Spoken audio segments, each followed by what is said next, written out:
السلام علیکم ورحمۃ اللہ وبرکاتہ۔ کیسے آپ سب خیریت سے ہیں؟ امید کرتا ہوں کہ اللہ کے فضل و کرم سے آپ سب خیریت سے ہوں گے، اچھے ہوں گے، خوش ہوں گے۔ اللہ کا شکر ہے کہ میں بھی خیریت سے ہوں، اور آج پھر سے میں آپ سب کی خدمت میں یوٹیوب کے معرفت سے ایک ویڈیو لے کر حاضر ہوا ہوں۔ ویڈیو میرا حضرت امام جعفر صادق رضی اللہ تعالیٰ عنہ کے ذکر سے ہے، ان کے واقعے سے ہے۔ حضرت امام جعفر صادق رضی اللہ تعالیٰ عنہ ایک دفعہ کہیں سے گزر رہے ہوتے ہیں کہ راستے میں ایک شخص پکڑ لیتا ہے اور کہتا ہے کہ تم نے میرا دینار چورایا ہے، میرا 1000 دینار چوری ہو گیا ہے، میرا دینار مجھے واپس کر دو۔ حضرت امام جعفر صادق رضی اللہ تعالیٰ عنہ منع فرماتے ہیں کہ تم سے کوئی غلطی ہو رہی ہے، تمہارا دینار میں نے نہیں چورایا، میں چور نہیں ہوں۔ وہ شخص پکڑ کر بار بار ایک ہی چیز لگائے رہتا ہے کہ تم چور ہو اور تم نے ہی میرا دینار چورایا ہے، میرا دینار واپس کرو۔ حضرت امام جعفر صادق رضی اللہ تعالیٰ عنہ اس شخص کو لے کر اپنے گھر آتے ہیں اور 1000 دینار اپنے گھر سے نکال کر دے دیتے ہیں۔ وہ شخص دینار لے کر اپنے گھر آ جاتا ہے، پھر کچھ وقت میں یا کچھ دن میں اس کا کھویا ہوا جو دینار ہوتا ہے اسے واپس مل جاتا ہے۔ بڑا شرمندہ ہوتا ہے اور لے کر 1000 دینار حضرت امام جعفر صادق رضی اللہ تعالیٰ عنہ کے گھر پہنچتا ہے ان کو دینے کے لیے۔ حضرت امام جعفر صادق رضی اللہ تعالیٰ عنہ منع فرماتے ہیں کہ میں ایک بار جب کسی کو کچھ دے دیتا ہوں تو اس سے وہ چیز دوبارہ واپس نہیں لیتا ہوں۔ وہ شخص بہت ہی معذرت چاہتا ہے، شرمندہ ہوتا ہے اور شرمندگی کے ساتھ ہی وہاں سے روانہ ہو جاتا ہے، رخصت ہو جاتا ہے۔ تو حضرت امام جعفر صادق رضی اللہ تعالیٰ عنہ کون ہیں مجھے بتانے کی ضرورت نہیں، ان کا مقام کیا ہے ہمارے علم میں نہیں۔ دوستو، زندگی میں ہر کسی کو ایک دوسرے سے لینے اور دینے کی ضرورت پڑتی ہے۔ کسی نہ کسی وقت مصیبت، کسی نہ کسی طرح کی کوئی نہ کسی تکلیف میں کہیں نہ کہیں انسان کسی نہ کسی سے قرض کرتا ہے، یا یوں کہیں کہ آپ کسی کی مصیبت میں، چاہے مصیبت کسی بھی طرح کا ہو، آپ اگر کھڑے ہو رہے ہیں اس وقت آپ نے اس کا بھلا کیا ہے، برے وقت میں ساتھ دیا ہے کچھ بھی کسی بھی طرح سے، تو زندگی میں یاد رکھیں اس کے ساتھ ایسا کوئی حرکت نہ کریں جس سے وہ شخص کا دل ٹوٹ جائے، یا یوں لگے کہ کسی نے کھنجر مارا ہے، سینے میں وار کیا ہے۔ یہاں تک کہ کوشش کریں کہ شرمندہ بھی نہ ہونے دیں، اور یہ عام انسان کی زندگی میں لگا ہوا ہے کہ ہمیشہ کسی نہ کسی کو ایک دوسرے کے سہارے کی ضرورت پڑتی ہے۔ تو ایسا ہوتا ہے، اگر آپ کسی کے مصیبت میں، دکھ میں کام آئے ہیں تو خود کو خوش نصیب سمجھیے کہ اللہ نے آپ کو اس لائق چنا ہے، اس لائق بنایا ہے کہ آپ کسی کے کام آئے ہیں۔ اس کا غلط فائدہ ذلیل کر کر کسی کو نہ اٹھائیں۔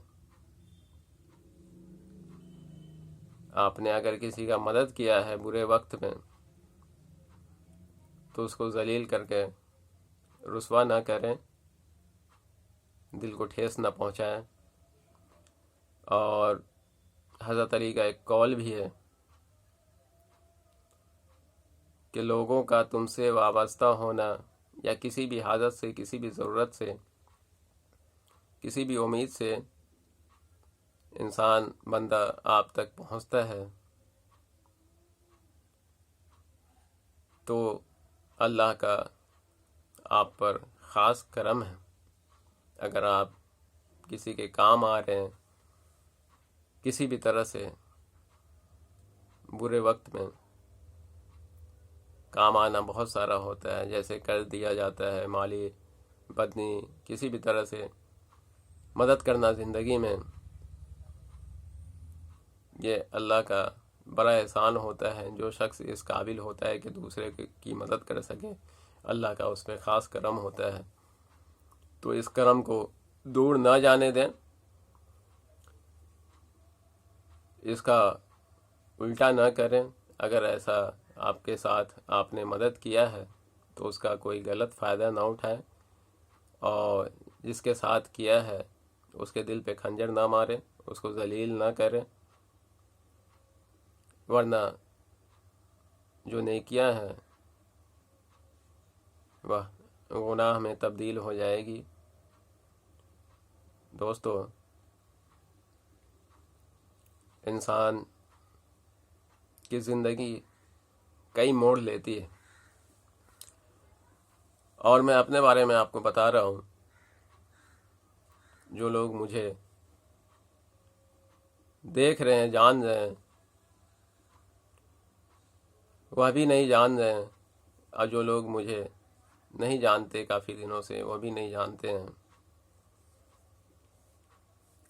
اور بہت سارے لوگ میرے بارے میں بہت کچھ سوچتے ہیں، کوئی ڈھونگی سوچتے ہیں، کوئی پاکھنڈی سوچتے ہیں، بہت سارے نہیں، ایک کے منہ سے ابھی سنا ہوں میں نے، ایک نہیں ایسا کہا ہے، اور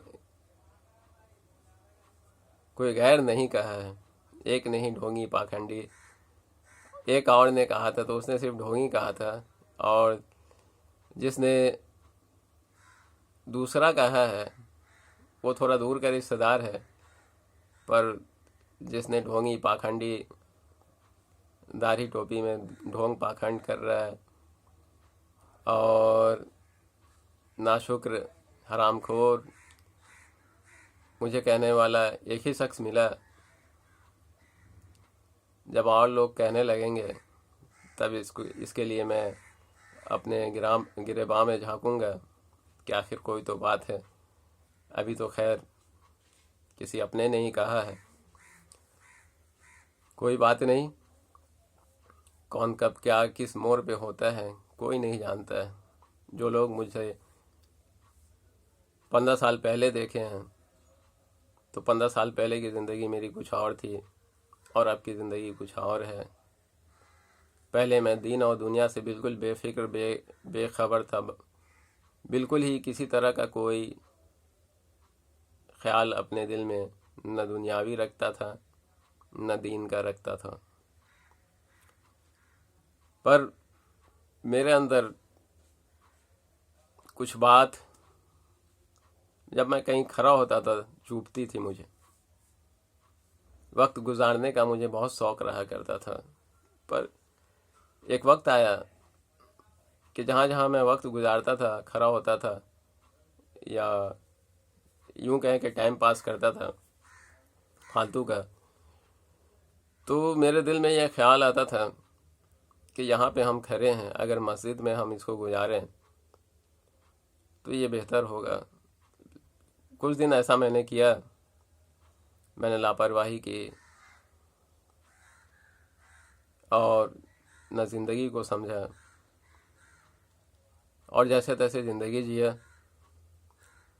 پر اس کے بعد مجھے سمجھ میں آیا جو میں وقت فالتو برباد کرتا ہوں اس کو میں اگر راستے پر لانا چاہوں تو ایک ہی راستہ مجھے نظر آیا، مسجد۔